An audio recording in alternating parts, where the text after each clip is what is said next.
Hi ಎಲ್ಲ ನಮಸ್ಕಾರ. ನಾನು ಖುಷಿ ಪ್ರಜು. ಇದು ಡೇ 18 ಮಿನಿ ವ್ಲಾಗ್ ಇರುತ್ತೆ.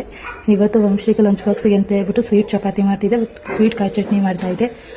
ಇನ್ನು ಪಾಪುನ ಅಷ್ಟೊತ್ತಿಗೆ ಎತ್ತಿದ್ದು, ಅವಳನ್ನ ಆಟ ಆಡಿಸ್ಕೊಂಡು ಮಾಡ್ತಾಯಿದ್ದೆ. ಆಮೇಲೆ ಅಕ್ಕನೂ ಹೇಳಿಸ್ಬಿಟ್ಟು ಅವಳನ್ನು ಪಾಪನ ಎತ್ಕೊ ಅಂತ ಹೇಳ್ಬಿಟ್ಟು ನಾನು ಯಾವಾಗಲೂ ಅವಳಿಗೆ ಲಂಚ್ ಬಾಕ್ಸ್ ಜೊತೆ ಅವಳಿಗೆ ಯಾವಾಗಲೂ ಫ್ರೂಟ್ ಕಟ್ ಮಾಡ್ಕೊಡ್ತೀನಿ. ಯಾಕೆಂದರೆ ಲಂಚ್ ಬಾಕ್ಸ್ ಖಾಲಿ ಮಾಡಲಿಲ್ಲ ಅಂದ್ರೂ ಫ್ರೂಟ್ ಆರು ತಿಂದುಬಿಟ್ಟು ಸ್ವಲ್ಪ ರಿಲೀಫ್ ಆಗಿರಲಿ, ಮನೆ ಬರೋ ತನಕ ಸ್ವಲ್ಪ ಸರಿಯಾಗಿರ್ತಾಳೆ, ಇಲ್ಲಾಂದ್ರೆ ಅಂತ ಫೀಲ್ ಮಾಡ್ತಾಳೆ ಅಂತ ಹೇಳ್ಬಿಟ್ಟು ನಾನು ಯಾವಾಗ ಅವಳಿಗೆ ಯಾವ ಥರನಾದ್ರೂ ಸರಿ ಜಾಸ್ತಿ ಅವಳಿ ನಾವು ಪಪ್ಪಾಯನೇ ಕೊಡೋದು. ಯಾಕೆಂದರೆ ಪಪ್ಪಾಯ ತಿನ್ನೋದ್ರಿಂದ ಜತ್ತುಗಳು ಏನೂ ಆಗಲ್ಲ ಅಂತ ಹೇಳ್ತಾರೆ ಹೊಟ್ಟೆಯಲ್ಲಿ. ಅದಕ್ಕೋಸ್ಕರ ನಾವು ಜಾಸ್ತಿ ಪಪ್ಪಾಯ, ಬಾಳೆಹಣ್ಣು ಮತ್ತು ಮಾವಿನಹಣ್ಣು, ಆ್ಯಪಲ್ ಇಷ್ಟು ಜಾಸ್ತಿ ಕೊಡ್ತೀನಿ ನಾನು. ಇನ್ನು ಅವಳನ್ನು ರೆಡಿ ಮಾಡಿಬಿಟ್ಟು ಅವಳಿಗೂ ತಿಂಡಿ ತಿನ್ಸೋಣ ಅಂತ ಹೊಟ್ಟೆ, ಬಟ್ ಯಾಕೋ ತಿಂಡಿನೇ ತಿನ್ನಲಿಲ್ಲ. ಮನೇಲೂ ಸಹ ಸರಿ ಆಯಿತು ಅಂತ ಹೇಳ್ಬಿಟ್ಟು ಅವಳನ್ನು ಹೋಗಿ ಬಿಟ್ಬಿಟ್ಟು ಬಂದೆ. ಇನ್ನು ಬಿಟ್ಬಿಟ್ಟು ಬಂದವಳು ವಂಶಿನ ಸ್ನಾನ ಮಾಡಿಸ್ಬೇಕಿತ್ತು. ಅವಳಿಗೆ ಇವತ್ತು ತಲೆ ಸ್ನಾನ ಮಾಡಿಸ್ದೆ. ಅವಳಿಗೂ ಸ್ನಾನ ಮಾಡಿಸಿ ಅವಳನ್ನು ರೆಡಿ ಮಾಡಿ ಅವಳನ್ನು ಸ್ವಲ್ಪ ಹೊತ್ತು ಮಲಗಿಸಿ ಇನ್ನು ನಾನು ತಿಂಡಿ ತಿಂದು ಚಿಕ್ಕ ಪುಟ್ಟ ಕೆಲಸಗಳಿದ್ದು ಮಾಡ್ಕೋತಾಯಿದ್ದೆ. ಬಟ್ ಅಷ್ಟೊತ್ತಿಗೆ ಟೈಮೇ ಆಗೋಯ್ತು.